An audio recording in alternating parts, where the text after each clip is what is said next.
Bismillahirrahmanirrahim. Assalamualaikum warahmatullahi wabarakatuh. Alhamdulillahirrabbilalamin. Allahumma salli ala Muhammad, Allahumma salli alaihi wasallim. Saya Muhammad Faisal dari CGP Angkatan 10 akan memaparkan tentang koneksi antar materi modul 1.4 disiplin positif.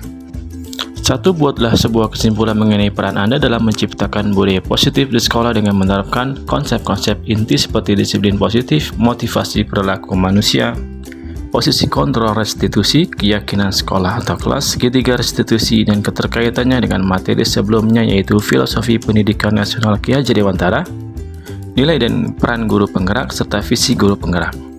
Nomor 2, buatlah sebuah refleksi dari pemahaman Anda atas keseluruhan materi modul budaya positif ini. Disiplin positif adalah kesadaran diri seorang murid atau orang dewasa terhadap nilai-nilai kebajikan yang diyakininya terhadap tindakan yang dilakukan tanpa kontrol dari pihak luar. Disiplin positif timbul dan terbangun karena motivasi intrinsik sehingga nilai yang dijunjung tinggi atau diyakini akan berdampak lama pada dirinya dan tidak mudah dikontrol dari luar, baik itu dalam bentuk hukuman ataupun penghargaan. Menurut Diana Gossel, motivasi manusia terindikasi pada 3 keadaan, yaitu yang pertama adalah seseorang termotivasi karena dia ingin menghindari sesuatu yang akan berdampak buruk kepadanya. Biasanya tipe model seperti ini adalah sanksi dalam bentuk hukuman fisik atau hal lain yang dapat merugikan eksistensi dirinya. Motivasi ini akan berdampak tidak baik pada siswa atau anak karena anak akan belajar dari hal buruk pada dirinya dan dampak-dampaknya. 2. Seseorang termotivasi karena ingin mendapatkan penghargaan atau prestasi. Biasanya model seperti ini adalah orang yang apa yang saya dapatkan jika dapat melakukan ini dan itu. Keadaan ini memunculkan banyak konflik, diantaranya adalah ketika guru memberikan reward atau penghargaan tentunya akan ada persyaratan yang harus dipenuhi. Bagaimana jika seorang siswa tidak memenuhi persyaratan? Apakah ia akan dapat memenuhi persyaratan tersebut atau ia akan berpasrah dalam keadaan? Padahal, penghargaan sebenarnya adalah proses belajar anak itu sendiri dalam kehidupannya. 3. Seseorang termotivasi karena dorongan dalam dirinya yang mendasari untuk berbuat nilai yang diyakini. Itulah yang bersifat abstrak dan kebajikan beserta intrinsik. Ia ingin menjadi dirinya tanpa pengaruh dari luar. Motivasi nomor 3 ini, siswa sudah dapat memunculkan motivasi dari dalam dirinya sehingga ia tidak lagi tergantung dari pihak luar dalam memotivasi dirinya sendiri. 5. Posisi guru restitusi. Yang pertama, sebagai penghukum. Seorang penghukum bisa menggunakan hukuman fisik maupun verbal. Orang-orang yang menjalankan posisi penghukum senantiasa mengatakan bahwa seorang memerlukan sistem atau alat yang dapat lebih menekan murid-murid lebih dalam lagi. Posisi guru sebagai pemberi rasa bersalah. Pada posisi ini, biasanya guru akan bersuara lebih lembut, membuat merasa bersalah akan menggunakan keinginan yang membuat orang lain merasa tidak nyaman, bersalah atau rendah diri. Posisi sebagai teman. Guru pada posisi ini tidak akan menyakiti murid, namun akan tetap berupaya mengontrol murid melalui persuasi. Posisi teman pada guru bisa di negatif atau positif. Positif di sini berupa hubungan baik yang terjalin antara guru dan murid. Guru di posisi teman menggunakan hubungan baik dan humor untuk mempengaruhi seseorang. Sebagai pemantau, pada saat kita mengawasi, kita bertanggung jawab atas perilaku orang-orang yang kita awasi. Posisi pemantau berdasarkan pada peraturan-peraturan dan konsekuensi. Dengan menggunakan sanksi atau konsekuensi, kita dapat memisahkan hubungan pribadi kita dengan murid.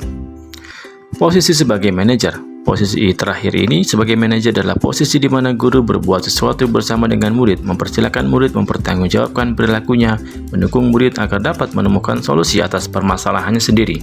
Tugas seorang manajer bukan untuk mengatur perilaku seseorang, kita membimbing murid untuk dapat mengatur dirinya. Seseorang manajer bukannya memisahkan murid dari kelompoknya, tetapi mengembalikan murid tersebut kepada kelompoknya dengan lebih baik dan lebih kuat. Keyakinan sekolah. Keyakinan sekolah merupakan keadaan hati yang didasari oleh nilai-nilai kebajikan universal yang disepakati secara tersurat dan tersirat terlepas dari perbedaan entitas dari masing-masing golongan. Keyakinan kelas merupakan pernyataan kebajikan universal yang mudah diingat dan dipahami yang diaplikasikan dalam lingkungan sekolah. Keyakinan menekankan pada seseorang akan lebih memotivasi seseorang dari dalam. Seseorang akan lebih tergerak dan bersemangat untuk menjalankan keyakinannya daripada hanya sekedar mengikuti serangkaian aturan tertulis yang belum diketahui maknanya. Segitiga restitusi. Tahapannya: 1. Menstabilkan identitas. 2. Validasi tindakan salah. 3. Menanyakan keyakinan. Menstabilkan identitas. Menstabilkan identitas merupakan dilakukan dengan prinsip membuat kesalahan adalah proses dari pembelajaran yang nantinya bisa berubah perilaku anak dengan identitas gagal menuju kepada anak dengan identitas sukses. Validasi tindakan salah. Seorang guru yang memahami teori kontrol pasti akan mengubah pandangannya dari teori stimulus respon ke cara berpikir proaktif yang mengenali tujuan dari setiap tindakan. Kita mungkin tidak suka sikap seorang anak yang terus-menerus merengek, tapi bila sikap itu mendapat perhatian kita, maka kita telah memenuhi kebutuhan anak tersebut. Kalimat-kalimat di bawah ini mungkin terdengar asing buat guru, namun bila dikatakan dengan nada tanpa menghakimi akan memvalidasi kebutuhan mereka. Seperti contohnya, sebenarnya kamu bisa berbuat yang lebih dari ini. Menanyakan keyakinan. Teori kontrol menyatakan bahwa kita pada dasarnya termotivasi secara internal ketika identitas sukses telah tercapai pada langkah 1 dan tingkah laku yang salah telah divalidasi pada langkah kedua, maka anak akan siap dihubungkan dengan nilai-nilai yang dia percaya dan berpindah menjadi orang yang dia inginkan. Menanyakan keyakinan dengan cara memberikan pertanyaan bermakna kepada murid untuk memunculkan motivasi intrinsik sehingga ia mampu mengaitkan antara keyakinan yang ia yakini dengan tindakan yang salah. Keterkaitan antar materi. Keterkaitan antara budaya positif dengan filosofi Ki Dewantara, nilai dan peran guru penggerak, serta visi guru penggerak. Filosofi Ki Dewantara dan disiplin positif. Pendidikan adalah menuntun segala kodrat yang ada pada anak-anak agar mereka dapat mencapai keselamatan dan kebahagiaan yang setinggi-tingginya, baik sebagai manusia maupun sebagai anggota masyarakat.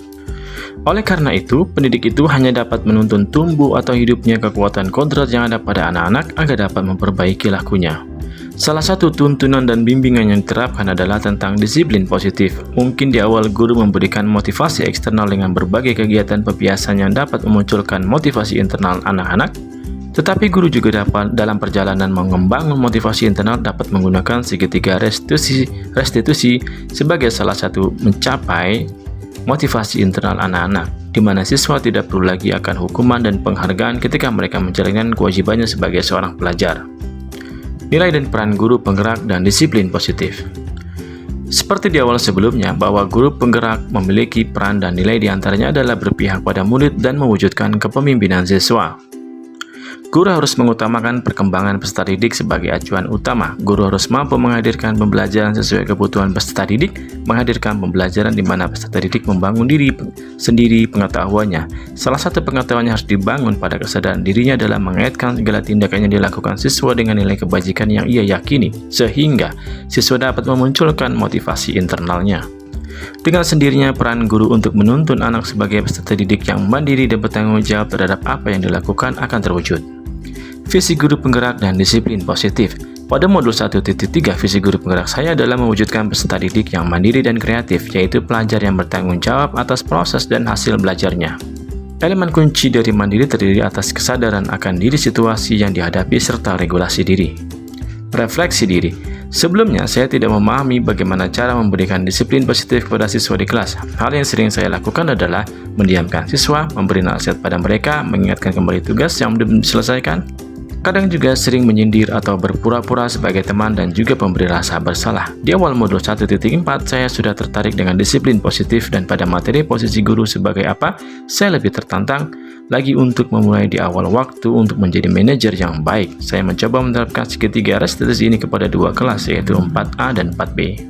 Sebelumnya saya membuat kesepakatan pada siswa saya di kelas. Kesepakatan itulah yang kami tetapkan menjadi keyakinan bersama terkait kebajikan yang disepakati. Kami sepakat pada dua hal untuk sementara ini, yaitu menghormati dan peduli. Karena hal tersebut keluar ketika terjadi keadaan di dalam kelas ada suasana ketidakhormatan dan ketidakpedulian.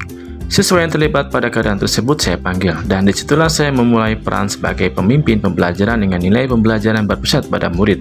Dan cukup menakjubkan, tanpa saya sadari, anak-anak sudah memahami arah pertanyaan kita pada segitiga restitusi tersebut. Tentunya saya pun harus terus berlatih untuk bisa mengarahkan siswa kepada motivasi intrinsik mereka. Satu, sejauh mana pemahaman Anda tentang konsep-konsep inti yang telah Anda pelajari di modul ini, yaitu disiplin positif, teori kontrol, teori motivasi, hukuman dan penghargaan, posisi kontrol guru, kebutuhan dasar manusia, keyakinan kelas, dan segitiga restitusi. Adakah hal yang menarik untuk Anda dan di luar dugaan? Hal yang menarik dari materi ini adalah memunculkan disiplin positif diri anak dan mengaitkan tindakan yang mereka lakukan dengan keyakinan kebajikan yang mereka yakini, serta mengaplikasikan segitiga restitusi dalam berbagai permasalahan di sekolah. 2. Perubahan apa yang terjadi pada cara berpikir Anda dalam menciptakan budaya positif di kelas maupun di sekolah Anda setelah mempelajari modul ini? Sebelumnya saya tidak pernah menduga untuk memotivasi siswa dari internal mereka dan selalu menggunakan ekstrinsik untuk membentuk kedisiplinan mereka.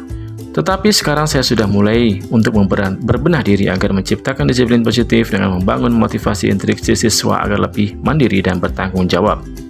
3. Pengalaman seperti apakah yang pernah Anda alami terkait penerapan konsep inti dalam modul budaya positif baik di lingkungan sekolah maupun kelas Anda? 1 minggu lalu saya sudah mencoba pengalaman untuk membuat kesepakatan kelas yang akhirnya menjadi keyakinan bersama pada kelas 4A dan 4B. Untuk di awal waktu kami baru menyepakati dua hal, yaitu menghormati dan peduli. 4. Bagaimana perasaan Anda ketika mengalami hal tersebut? Awalnya saya memang bingung untuk memulai, tetapi dengan kejadian di kelas saat itu saya berinisiatif untuk mengaitkan kejadian tersebut pada pembuatan kesepakatan keyakinan bersama. Saya pribadi merasa cukup menakjubkan ketika anak diberikan pemahaman tentang keyakinan bersama.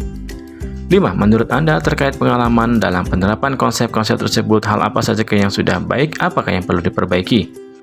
Hal yang sudah baik pada anak-anak dapat menunjukkan kebutuhan kepada kebersihan dan kerapian di kelas, maka kedua hal tersebut patut dipertahankan. Anak-anak juga memberikan salam kepada guru.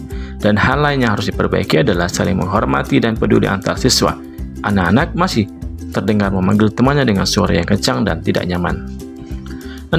Sebelum mempelajari modul ini, ketika berinteraksi dengan murid berdasarkan 5 posisi kontrol, posisi manakah yang lebih Anda sering gunakan dan pakai, dan bagaimana perasaan Anda saat itu? Setelah mempelajari modul ini, posisi apakah yang Anda pakai dan bagaimana perasaan Anda sekarang dan apa perbedaannya? Saya sudah mencoba posisi 1-4 tapi belum pernah mencoba kelima, yaitu sebagai manajer. Saya merasa bersalah dan memang selalu memikirkan apa yang appropriate untuk saya kepada siswa-siswa saya. Dan itu memang cukup memusingkan dan melelahkan, terlebih lagi ketika kita harus mencari ide baru untuk memotivasi siswa. Dengan mulai belajar sebagai posisi manajer, saya merasa ada keringanan. Mudah-mudahan ini dapat berjalan baik dan lancar. Amin.